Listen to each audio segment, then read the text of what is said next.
দুদিনের মধ্যে আমার অ্যাকাউন্টে টাকা চাই। আর এদালে নতুন ফোন নাম্বার, ভালোভাবে পটা। কারোর যদি গাফিলতি হয় তাহলে তার কপালে কষ্ট আছে। ঠিক আছে মাসি, গাফিলতি হবে না। হ্যালো। হ্যাঁ বলো সোনা, কেমন আছো? হ্যাঁ আমি ভালো আছি, তুমি ভালো আছো তো? কি ব্যাপার, তোমার মনটা খারাপ লাগছে? কিছু হয়নি তো? কি হলো, কথা বলো। আমি তোমার সাথে কথা বলতে পারছি না, মার সাথে কথা বলো। হ্যাঁ বাপ বলো। ও চাচি, তুই না কাঁদছে কেন? কাঁদবে না তো কি করবে মধু? ওর পুরো কপাল।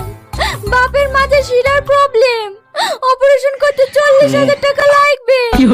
কাছে একটা টাকাও নাই, কে যে দেবে এতগুলো টাকা? ও মা তুমি আর কাঁদো না, ফোনটা আমাকে দাও। ওগো, আমি তো তোমার কাছ থেকে কোনোদিন কিছু চাইনি। এই 40,000 টাকাটা দিয়ে আমার আব্বাকে বাঁচাও না। ঠিক আছে, তুমি কাঁদো না, তোমার ফোন পে নাম্বারটা দাও, আমি টাকা পাঠিয়ে দিচ্ছি। ঠিক আছে শোনা, আমি হোয়াটসঅ্যাপে পাঠিয়ে দিছি। তোমার এই উপকারের কথা আমি জীবনেও ভুলবো না। রাখছি। না, তোমার বাবার অপারেশনটা হয়ে গেছে, এখন কেমন আছে? হ্যাঁ আব্বা খুব ভালো আছে। আবার নতুন করে দুটো রিপোর্ট করতে দিছে আর ওষুধ কিনতে দিছে। এতে আবার 20,000 টাকা লাগবে। ঠিক আছে, 20,000 টাকা আমি এখন ওই নাম্বারে পাঠিয়ে দিচ্ছি।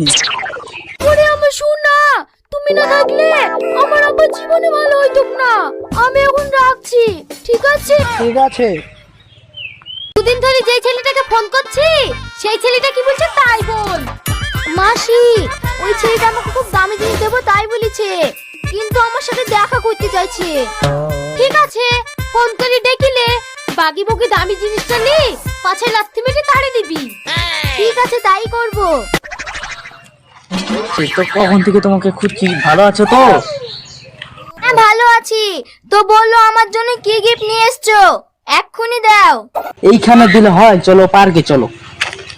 পার্কে যাবো, রেস্টুরেন্টে যাবো, সব জায়গায় যাবো, আগে গিফটটা ঠিক দাও। আছে, তো। দাও। বাহ, খুব সুন্দর তো চেনটা।